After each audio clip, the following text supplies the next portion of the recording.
Once I finish up here, I'm going to go write down everybody from OnlyFans who joined on the trial and message them back. But right now, we're going to do this book. Number 7, Interrupting Interruption and the Art of Refusal. Do your own thinking independently. Be the chess player, not the chess piece. Ralph Sherrill. Meetings are an addictive, highly self-indulgent activity that corporations and other organizations habitually engage in only because they cannot actually masturbate. Dave Barry, Pulitzer Prize-winning American humorist. I promise I cannot make this up.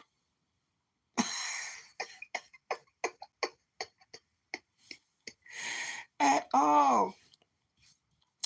I think I understand, period. Moving on, period. In the next paragraph, it explains that. I had detailed notes and I didn't want to miss a single point. That was at 1:35 p.m. Spring 2000, Princeton, New Jersey. 3:45 p.m. Okay, that makes sense, but if we look at the following example, I paused for a moment in mid-sentence. The teaching assistant had both hands on his face. Tim, let's end here for now. I'll be sure to keep these points in mind. He had had enough, me too, but I knew I'd only have to do it once. For all 4 years of school, I had a policy. If I received anything less than an A on the first paper or non-multiple choice test in a given class, I would bring 2 to 3 hours of questions to the grader's office hours and not leave until the other had answered them all or stopped out of exhaustion. This served 2 important purposes. 1, I learned exactly how the grader evaluated work, including his or her prejudices and pet peeves. 2, the grader would think long and hard about ever giving me less than an A. He or she would never consider giving me a bad grade without exceptional reasons for doing so, as he or she knew I'd come a knocking for another 3-hour visit. Learn to be difficult when it counts. In school, as in life, having a reputation for being assertive will help you receive preferential treatment without having to beg or fight for it every time.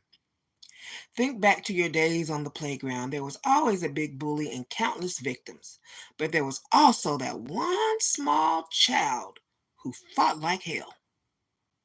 Thrashing and swinging for the fences, he or she might not have won, but after 1 or 2 exhausting exchanges, the bully chose not to bother him or her. It was easier to find someone else. Be that kid. Doing the important and ignoring the trivial is hard because so much of the world seems to conspire to force crap upon you.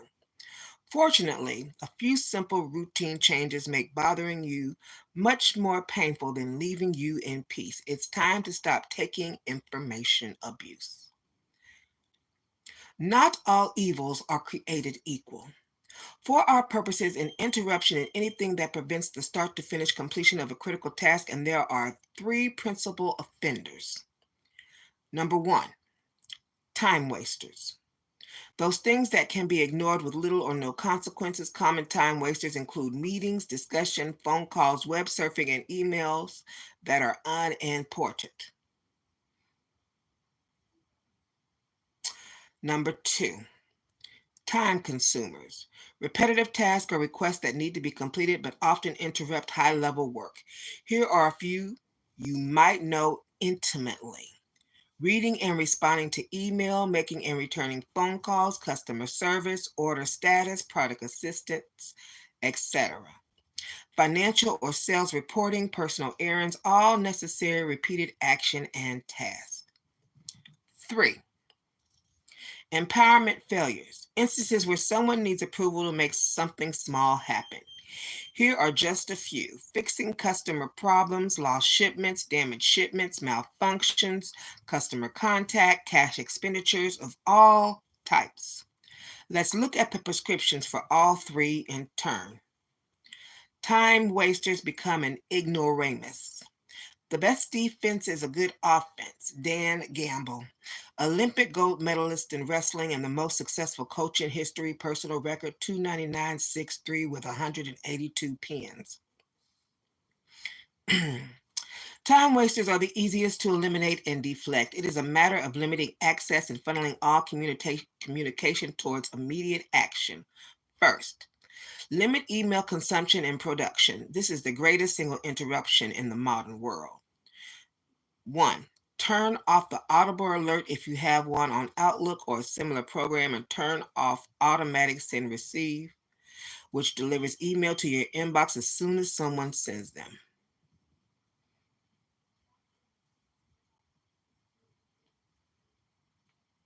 That is a good idea. Actually, I need to implement that. Number 2, check email twice per day, once at 12 noon or just prior to lunch, and again at 4 p.m., 12 p.m., and 4 p.m. are times that ensure you will have the most responses from previously sent email. Never check email first thing in the morning. Instead, complete your most important task before 11 a.m. to avoid using lunch or reading email as a postponement excuse. Ooh, he must get up at 8. He must be up and working by 8 or doing whatever he does by 8.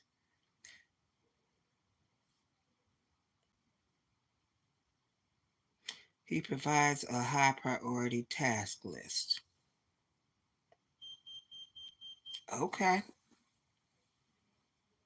That way, if you need to screenshot that, you can. High priority task list.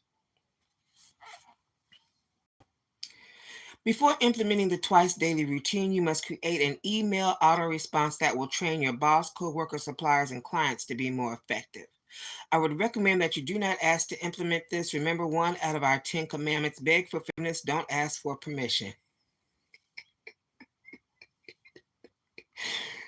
After it's already done, okay?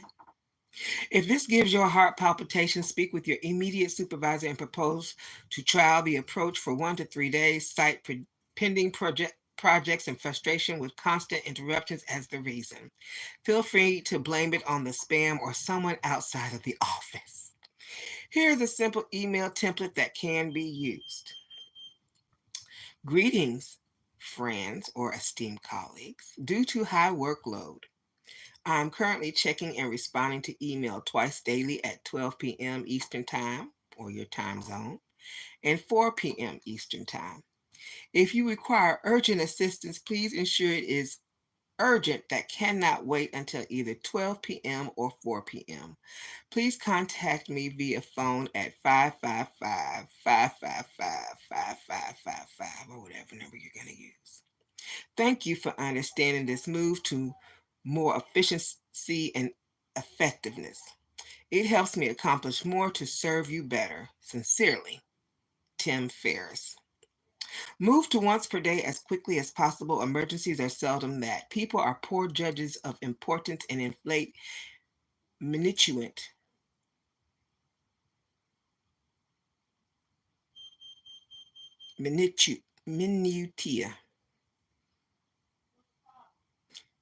to fill time and feel important. I'll copy that. I need to search that word. The auto response is a tool that, far from decreasing collective effectiveness, forces people to reevaluate their reason for interrupting you and helps them decrease meaningless and time-consuming contact.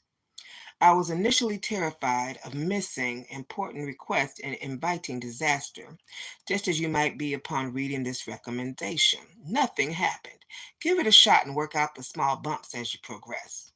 For an extreme example of a personal autoresponder that has never prompted a complaint and allowed me to check email once per week, send an email to template at 4hoursworkweek.com. It has been revised over 3 years and works like a charm. The second step is to screen incoming and limit outgoing phone calls. Number 1, use telephone numbers if possible. 1 office line, non-urgent, and 1 cellular, urgent. This could also be 2 cell phones, or the non-urgent line could be an internet phone number that routes calls to online voicemail, www.skype.com, for example. Use the cell number in the email auto response and answer it at all times unless it is an unknown caller or it is a call you don't want to answer. If in doubt, allow the call to go to voicemail and listen to the voicemail immediately afterward to gauge importance. If it can wait, let it wait. The offending parties have to learn to wait. I do a lot of book writing. There's a lot of offended parties. I don't answer the phone hardly, unless I know it is something serious. Unanswered messages as well. Catch that Autobot. Okay. The office phone should be put on silent mode and allowed to go to voicemail at all times. The voicemail recording should sound familiar. You've reached the desk of Tim Ferriss. I am currently checking and responding to voicemail twice daily at 12 p.m. Eastern Time or your time zone and 4 p.m. Eastern Time. If you require assistance with a truly urgent matter that cannot wait until 12 p.m. or 4 p.m., please contact me at my cell. He gives that same false cell number. Otherwise, please leave a message and I'll return it at the next of those 2 times. Be sure to leave your email address as I am often able to respond faster that way. Thank you for understanding this move to more efficiency and effectiveness. It helps me accomplish more to serve you better. Have a wonderful day. Number 2.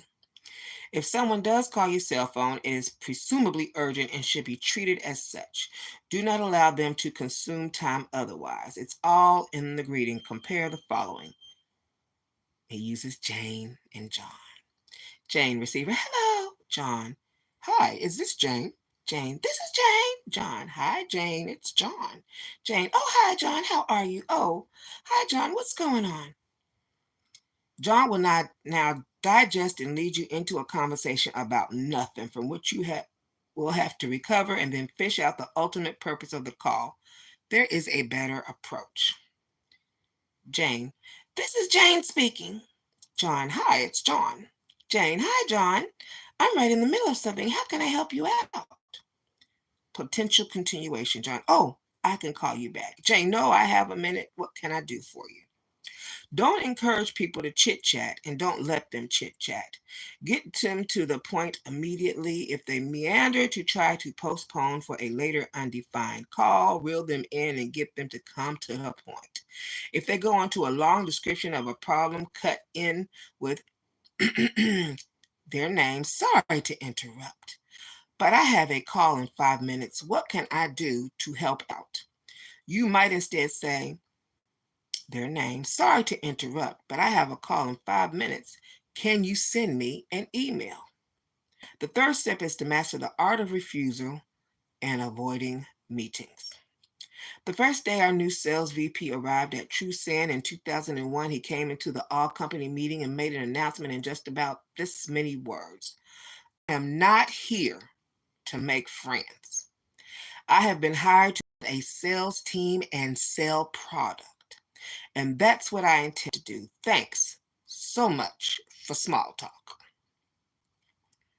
He proceeded to deliver on his promise. The office socializers disliked him for his no-nonsense approach to communication, but everyone respected his time. He wasn't rude without reason, but he was direct and kept the people around him focused. Some didn't consider him charismatic, but no one considered him anything less than spectacularly effective.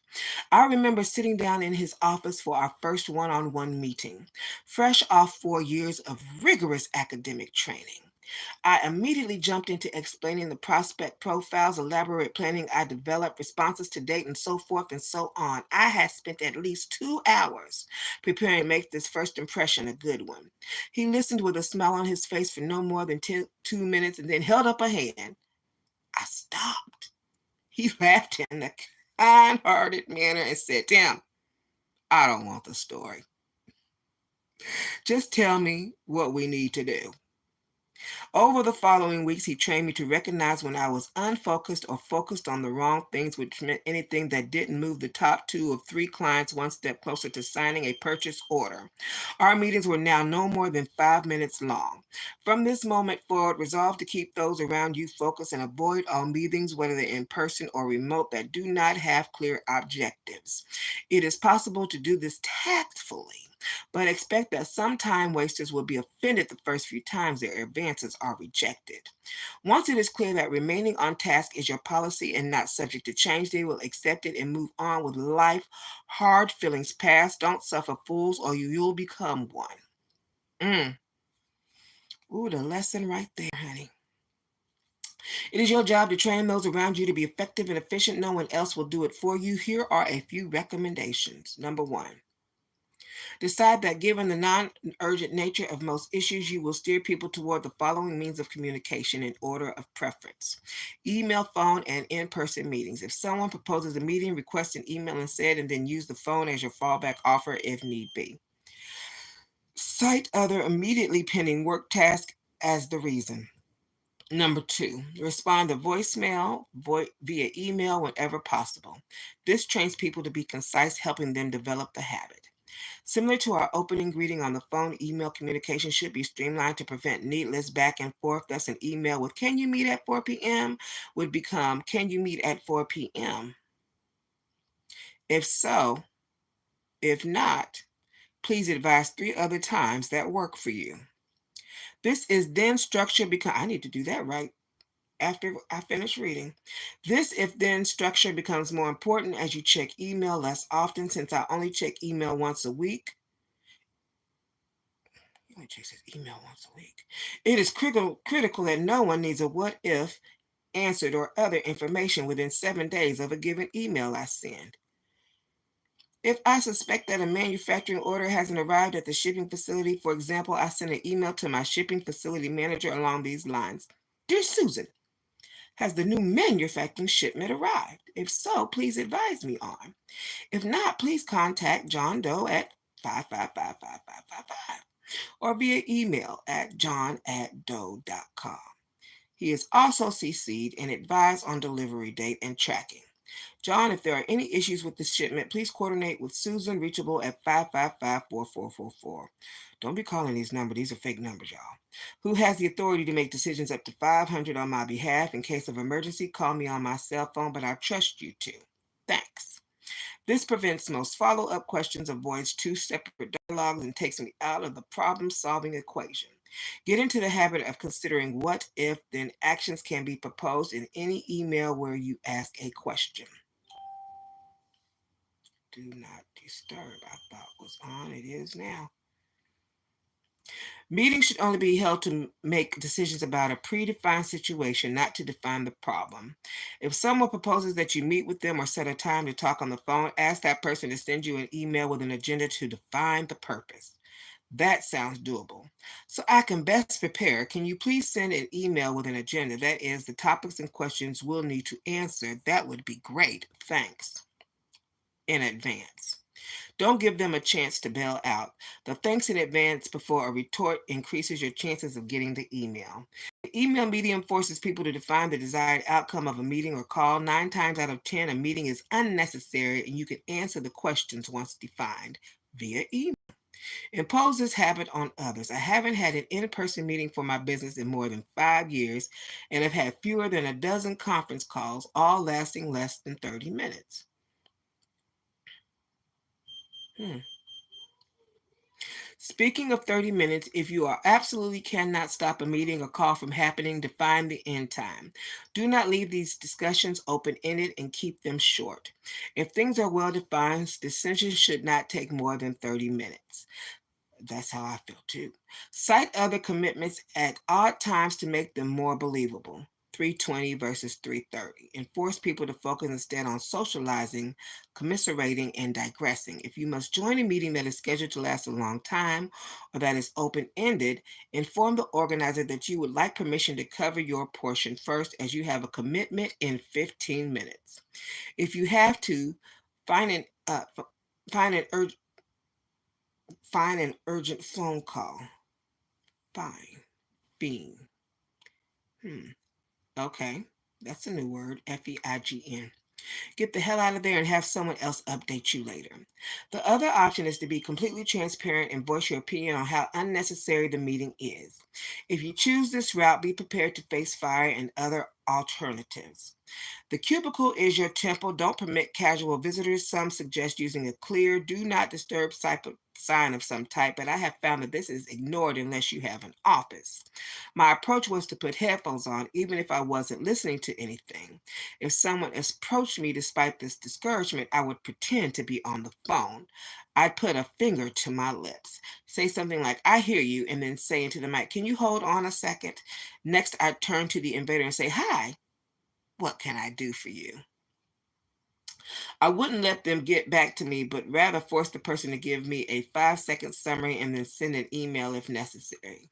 If headphone games aren't your thing, the reflexive response to an invader should be the same as when answering the cell phone. Hi, invader. I'm right in the middle of something. How can I be a help? If it's not clear within 30 seconds, ask that person to send you an email about the chosen issue. Do not offer to send them an email first. I'll be happy to help, but I'll have to finish this first.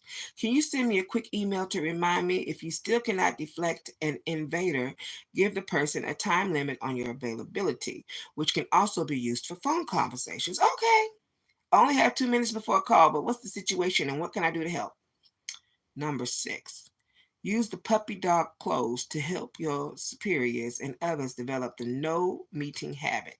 The puppy dog clothes in sales is so named because it is based on the pet store sales approach. If someone likes a puppy but is hesitant to make the life altering purchase, just offer to let them take the pup home and bring it back if they change their minds. Of course, the return seldom happens. Oh my.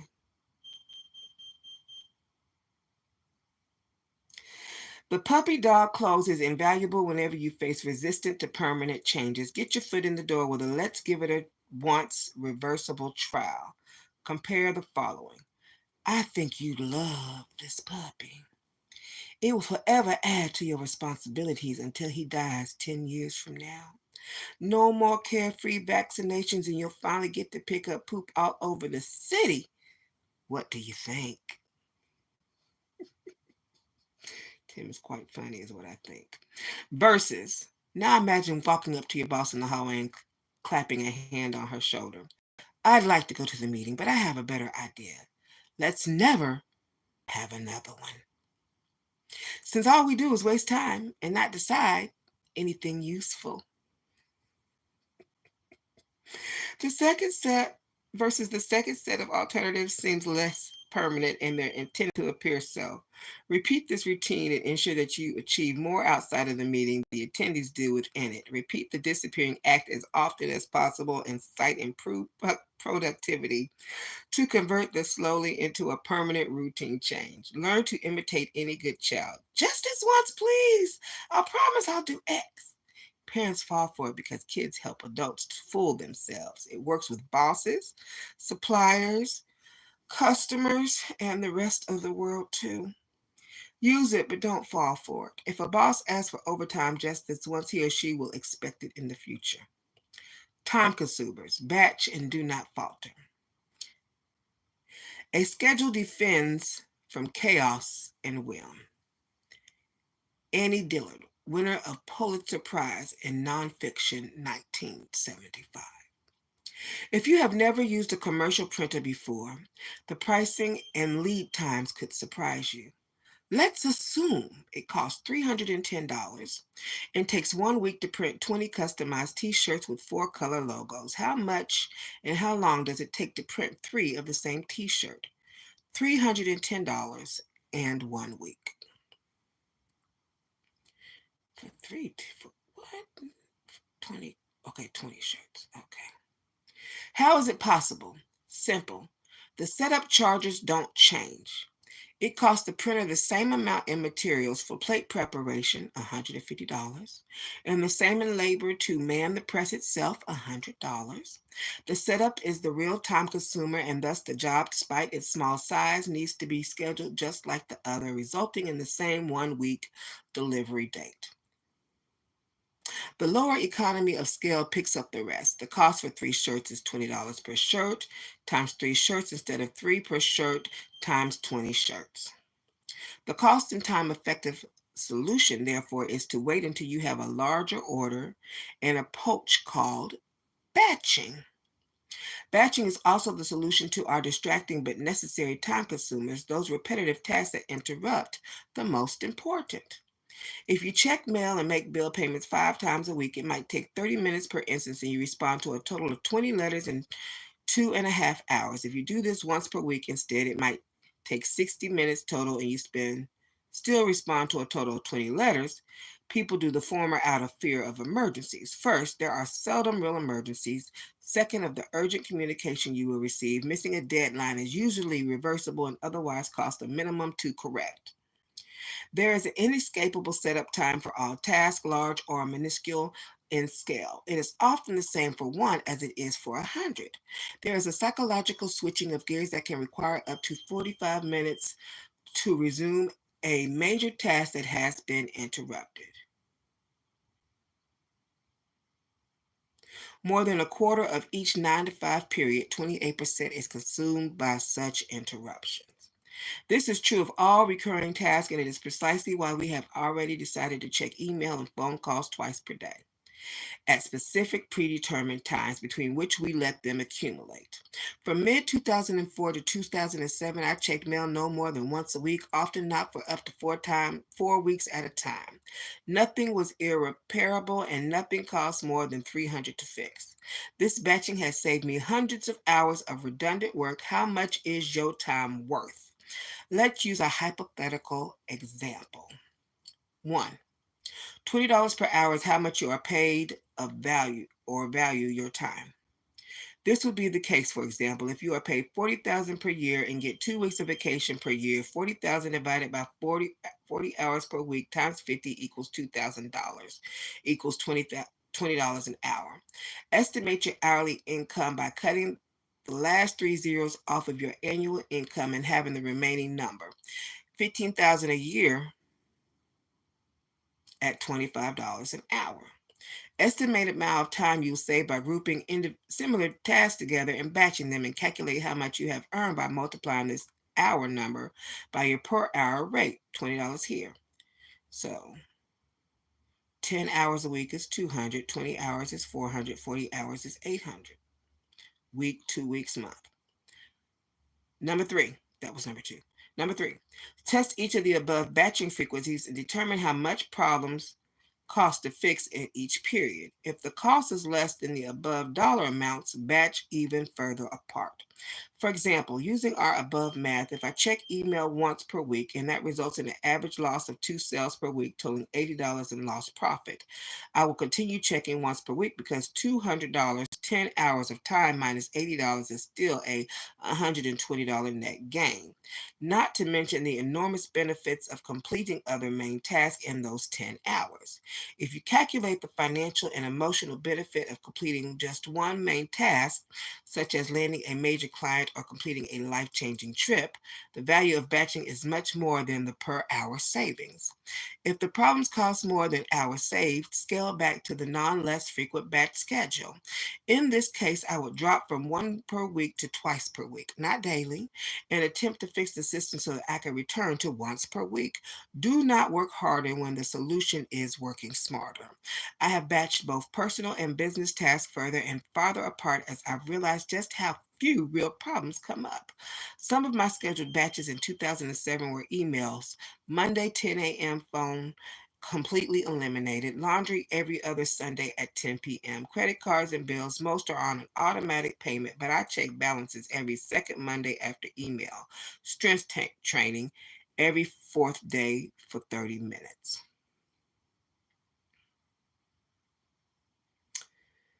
Empowerment, failure, rules, and readjustment.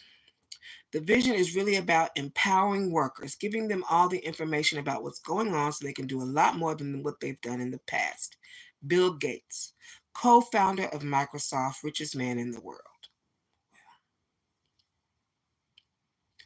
Empowerment failure refers to being able to accomplish a task without first obtaining permission or information.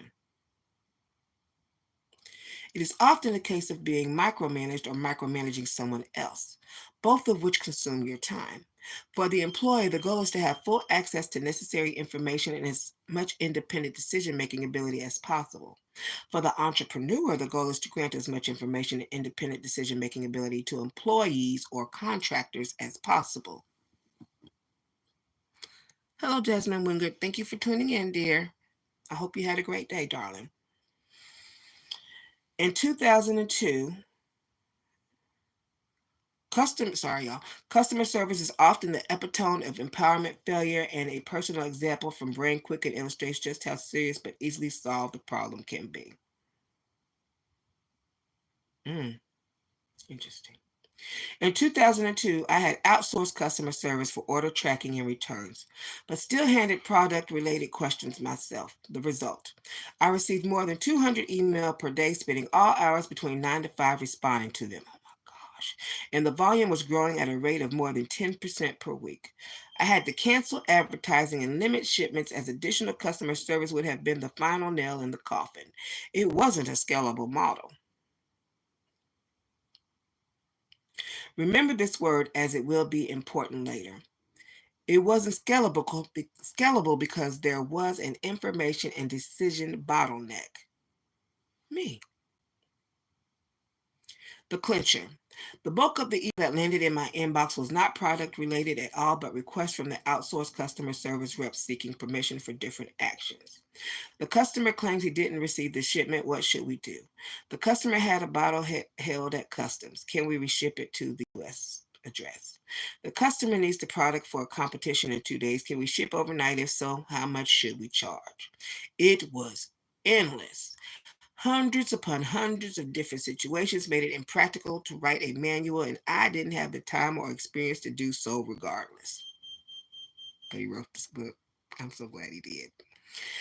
Fortunately, someone did have the experience, the outsourced reps themselves. I sent one single email to all the supervisors that immediately turned 200 emails per day into fewer than 20 emails per week. Hello, Just. BK718211. Welcome to the reading, darling. And this is what I would like to establish a new policy for my account that overrides all others. Keep the customer happy. If it is a problem that takes less than $100 to fix, use your judgment and fix it yourself.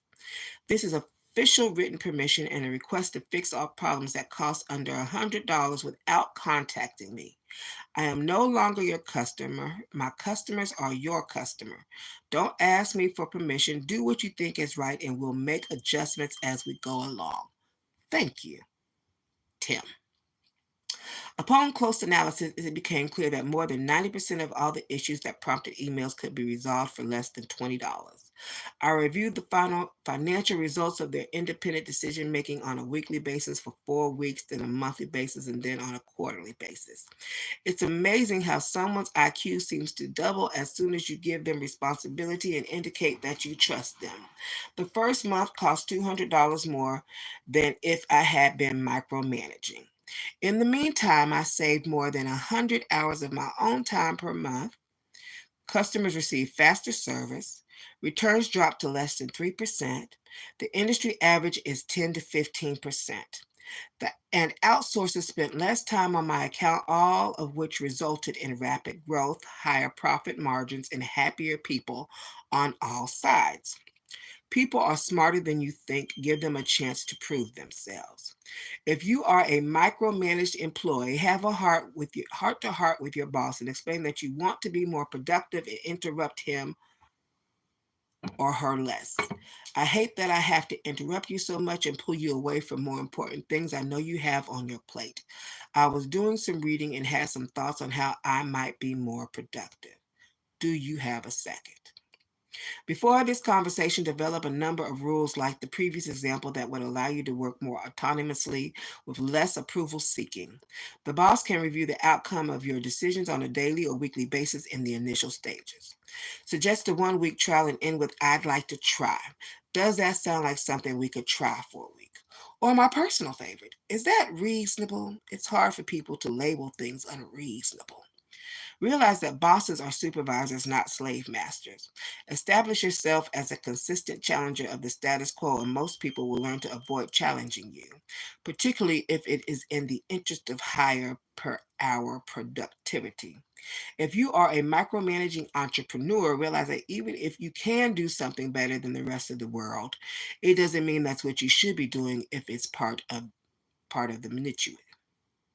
That word again. Empower others to act without interrupting you. Set the rules in your favor. Limit access to your time. Force people to define their requests before spending time with them. And batch routine menial tasks to prevent postponement of more important projects. Do not let people interrupt you. Find your focus and you'll find your lifestyle.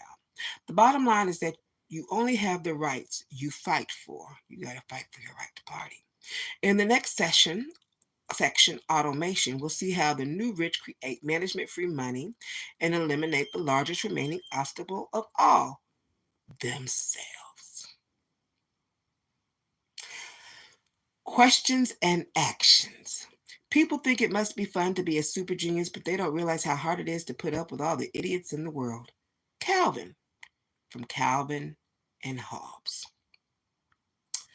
Blaming idiots for interruptions is like blaming clowns for scarring children. They can't help it. It's their nature.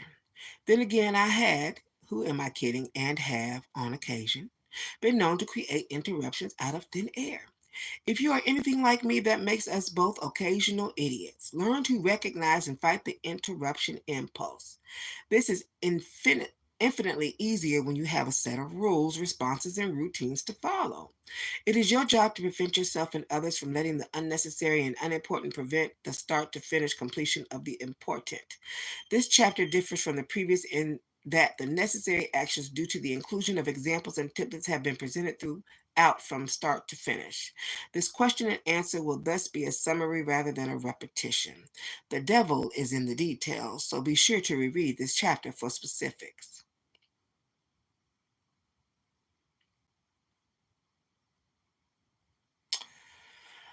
The 50,000-foot review is as follows. Number 1, create systems to limit your availability via email and phone and deflect inappropriate contact. Get the auto response and voicemail script in place now and master the various methods of invasion. Replace the habit of how are you with how can I help you. Get specific and remember, no stories. Focus on immediate actions. Set and practice interrupting killing policies. Avoid meetings whenever possible. Use email instead of face-to-face meetings to solve problems. Beg off going. This can be accomplished through a puppy dog close. If meetings are unavoidable, keep the following in mind. Go in with a clear set of objectives. Set an end time or leave early. Number 2, batch activities to limit setup costs and provide more time for dreamline milestones. What can I routinize by batching? That is, what tasks, whether laundry, groceries, mail, payments, or sales reporting, for example, can I allot to a specific time each day, week, month, quarter, or year so that I don't squander time repeating them more often than is absolutely necessary? Number 3, set or request autonomous rules and guidelines with occasional review of results. Eliminate the decision bottleneck for all things that are non-fatal if misperformed. If an employee believes in you enough to ask for more independence on a trial basis, have practical rules prepared and ask the boss for the sale after surprising him or her with an impromptu presentation. Remember the puppy dog close. Make it a one-time trial and reversible. For the entrepreneur or manager, give others the chance to prove themselves. The likelihood of irreversible or expensive problems is minimal and the time savings are guaranteed. Remember, profit is only profitable to the extent that you can use it. For that, you need time.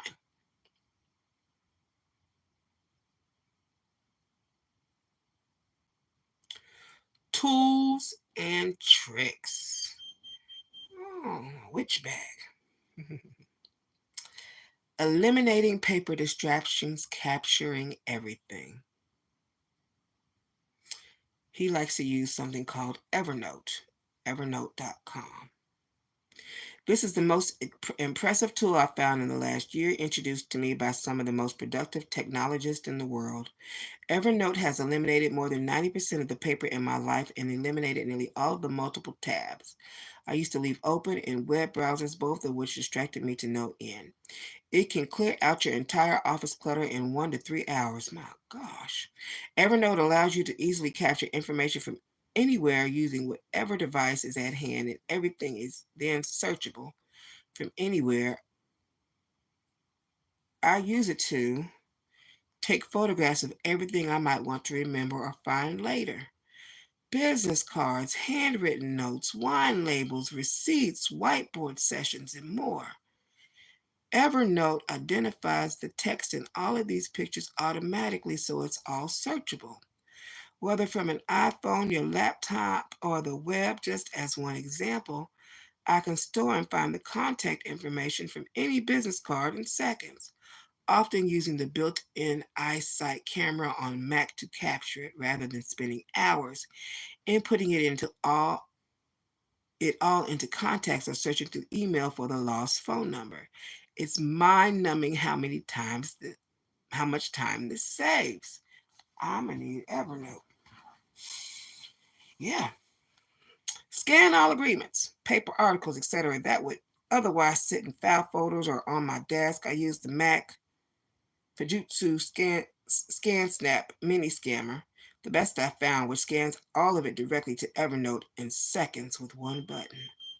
Take snapshot of website capturing all text and links so that I can read them offline when traveling or doing later research. Get rid of all those scattered bookmarks, favorites, and open tabs. I have a lot of open tabs each day from research. Scanning and avoiding unwanted calls, grandcentral.com and umail.com. And that is spelled just like normal. youmail.com. In a world where your physical address will change more often than your cell phone number, oh my, and email, it can be disastrous if your number becomes public or gets in the wrong hands. Enter Grand Central, which will give you a number with the area code of your choosing that then forwards to your own phone. I now give a Grand Central number to anyone besides family and close friends. That could be beneficial versus using a second line with restrictions to business. Some of the benefits. Identify an incoming number as unwanted, and the caller will then hear a number not in service message when attempting to call you.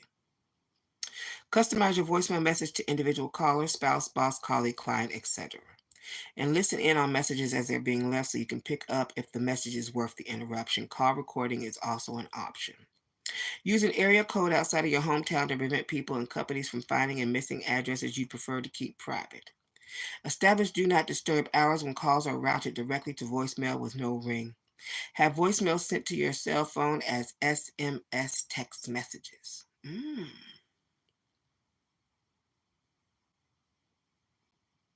That's nice.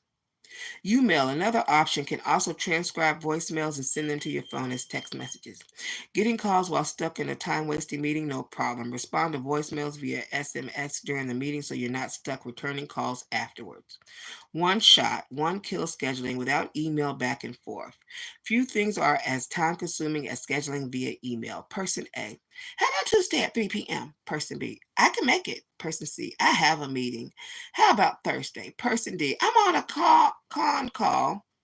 He called it a con call. How about 10 a.m. on Friday? Use these tools to make scheduling simple and fast instead of another part-time job. Doodle, the best free tool I found for herding cats. Multiple people for scheduling without excessive email. Create and poll in 30 seconds with the proposed option and forward a link to everyone invited. Check back a few hours later and you'll have the best time for the most people. Time Driver. Let colleagues and clients self-schedule with you based on your availability, which is determined by integration with Outlook or Google Calendar. Add the Schedule Now button in email messages, and you'll never have to tell people when you can make a call or meeting. Let them see what's open and choose. Choosing the best email batching times. Zobni. Zobni, that is spelled XOBNI.com and then /special. Inbox. Oh, it is. Inbox spelled backwards is a free program for putting Outlook on steroids. It offers many features, but the most relevant to this chapter is its ability to identify hotspots or periods of time when you receive the bulk of email from your most important contacts. These hotspots are batching times that will enable you to keep critical contacts, clients, bosses, etc., smiling even while you reduce checking email to 1 to 3 times per day. It will also populate your contacts automatically by pulling phone numbers, addresses, etc. from separate email buried in the inbox. Oh, that's nice. Emailing without entering the black hole of the inbox. Oh, my.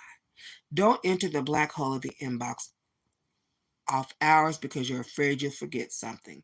Use these services instead to keep focused, whether on completing a critical project or simply enjoying the weekend. Jot.com, JOTT.com.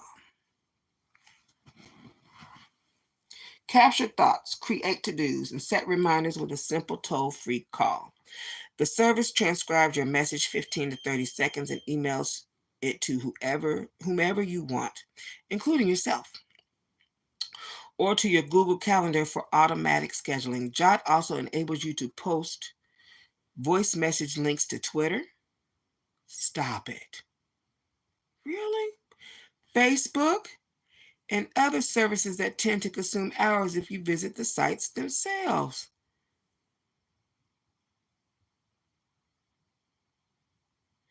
Post voice message links. Wow. Copy talk. Dictate any message up to 4 minutes and have the transcription emailed to you within hours. Excellent for brainstorming, and the accuracy is astounding. Prevent web browsing completely. www.ib like Becky, IB like Becky, LIO.org /Fred, FRED /freedom, FREEDOM. Freedom is a free application that disables networking on an Apple computer for 1 to 480 minutes up to 8 hours at a time. Freedom will free you from the distractions of the internet, allowing you to focus and get real work done. Freedom enforces freedom. A reboot is the only method for turning freedom off before the time limit you've set for yourself. The hassle of rebooting means you're less likely to cheat and you'll be more productive. Experiment with the software for short periods of time, at first 30 to 60 minutes. Clearly that is not for writers or people who use the internet for songwriting or anything else, or creators that do designs. Comfort challenge. Revisit the terrible twos, 2 days. For the next 2 days, do as all good 2-year-olds do and say no to all requests. The terrible twos. Don't be selective. Refuse to do all things that won't get you immediately fired. Be selfish. As with the last exercise, the objective isn't an outcome, in this case, eliminating just those things that waste time, but the process getting comfortable with saying no. Potential questions to decline include the following. Do you have a minute? Want to see a movie tonight, tomorrow? Can you help me with X? No should be your default answer to all requests. Don't make up elaborate lies or you get called on them. A simple, I really can't, sorry, I've got way too much on my plate right now will do as a catch-all response. Lifestyle design in action. Batching tool, P.O. box. This might be stating the obvious, but one way to encourage batching of your mail is to use a P.O. box versus getting mail delivered to your house. We got our P.O. box to limit access to our physical address online, but it also encourages you to get the mail less and deal with it in batch. Our post office has recycling bins, so at least 60% of the mail doesn't even come home with us. For a while, I was only getting and managing the mail once a week, and I found not only did it take less time overall, I did a better job managing it and getting it out the way versus looking at it and setting it aside for future follow up. Laura Turner.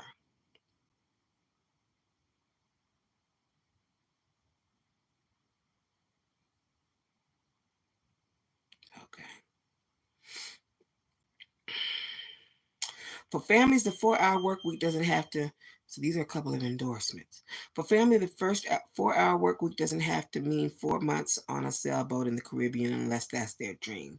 But even the simple idea of having time to take a walk in the park every evening or spending weekends together, making time actions taking actions to implement this program worthwhile. There are many different approaches for making this work. Kids have to promise they won't bother mommy in the evening while she works on the computer. The husband watches the kids in the evening. Both parents make plans once a week to have someone take care of the kids, etc. Then close with the huge payoff for the family of having more time to spend with each other. Adrian Jenkins. Why not combine a mini retirement with dentistry or medical geo arbitrage and financial chip with the savings? I lived in Thailand for 4 months and got root canal treatment and a crown for one third of the price that it cost in Australia. There are many upmarket clinics set up for expats and health travelers in Thailand, Philippines, Vietnam, Goa, etc. with English speaking dentists, and in Europe many people go to Poland or Hungary. To research, just Google dentist and the country, and you will come across practices advertising to foreigners. Talk to expats when EXPATS, by the way, is the spelling. When you're in the country or online chat forums for recommendation. Now, I'm in Australia. I still combine my travels with annual dentist checkups, and the savings often finance my airfare. Dear Lord. Even between developed countries, there are significant cost differences. For example, France is far cheaper than the UK, and Australia is cheaper than the US. Note from Tim: learn more about the incredible world of medical tourism and geo arbitrage at wikipedia.org/wiki/medical underscore tourism. Even large Aetna often cover overseas treatment and surgeries. Anonymous.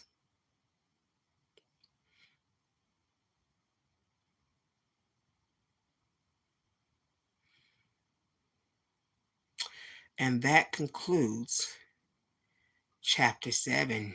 We're almost there. You have hung in there. Yes.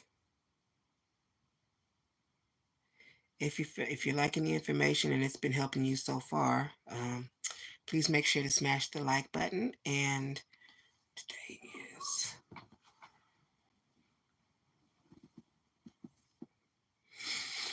Wednesday. I will be back tomorrow. And earlier. I'll be back tomorrow earlier. Um, I had to charge my phone tonight and it took a minute, and I'm about to put it back on the charger. It got a little juice, but it's not fully juiced all the way. But yes. Anyway, thank you for tuning in and have a lovely rest of your evening, darlings. Mwah.